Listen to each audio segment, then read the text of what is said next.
Taysom Hill, if you have a question, put it in the chat, and I'll go ahead and call on you.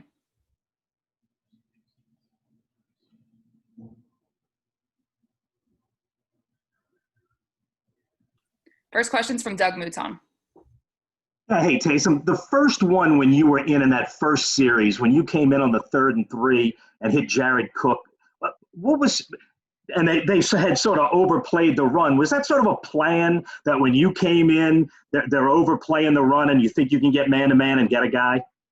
Well, I think there's always this battle, like how are teams going to play me? And I think as we looked at the film last week, we obviously ran the ball a lot in short yardage situations. And so we kind of felt like if we got in a short yardage situation that they were going to overplay the QB run and brought the safety out of the middle of the field. And man, it's a great matchup when you have Jared Cook run over the middle with no deep safety. And I felt like if I threw a better ball, it probably scores. But big play in the game and help us get that opening drive.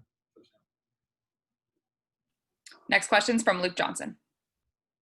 Okay, so I feel like we kind of asked you a similar question last week, but when you're kind of getting more involved in this game plan and getting a little bit more touches, do you feel like that kind of helps you find a little bit more of a rhythm as a player? It certainly helps. Again, I think throughout my career it's been this battle of you're out for 5-6 plays or a drive, and then you're in and you get a run or you get a carry or you're asked to throw something deep, and it's hard to really find a rhythm. But I think as time has gone on, I've learned to adjust. I find ways to stay warm on the sideline to make sure that if I go in on a 3rd and short yardage situation, I have to throw a deeper ball that I'm ready to do that. But it certainly helps when I get more carries. Next question's from Catherine Terrell. Hey, Taysom, there was a play where Drew was lined up out wide, and you ended up finding a running lane, and you kind of looked at him, and I was wondering if it was designed to fake it to him or like fake the pitch, or if you saw him and you're like, oh, wait, I can't throw it to Drew if there's no blockers around.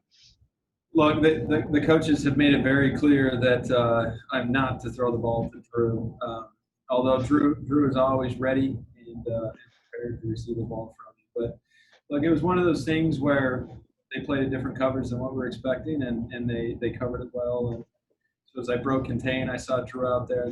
The safety was coming off, and so I gave a little pump fake. And I think in those situations, instincts just kind of take over and cleared up a little running lane for me. Next question's from Mike Triplett.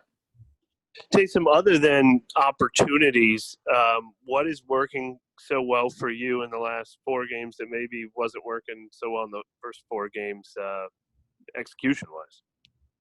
Well, I think as you said, I think there have been a few more opportunities for me as the weeks have gone on. Certainly this week. So I feel that. And then I think as we start to do more things, I think it was important for me to go out and throw a ball over the middle to Jared, and then it really opened up a lot of other things for us in the rest of the game. So I would just say opportunities, and I think as you look at defending Drew and all the weapons that we have with Alvin and Mike, and Emmanuel and Jared, and then you add this nuance to it, and if we continue to do this, it's tough to stop. Thank you, Taysom. All right, we're all set. Thank you, Taysom. Marcus Williams.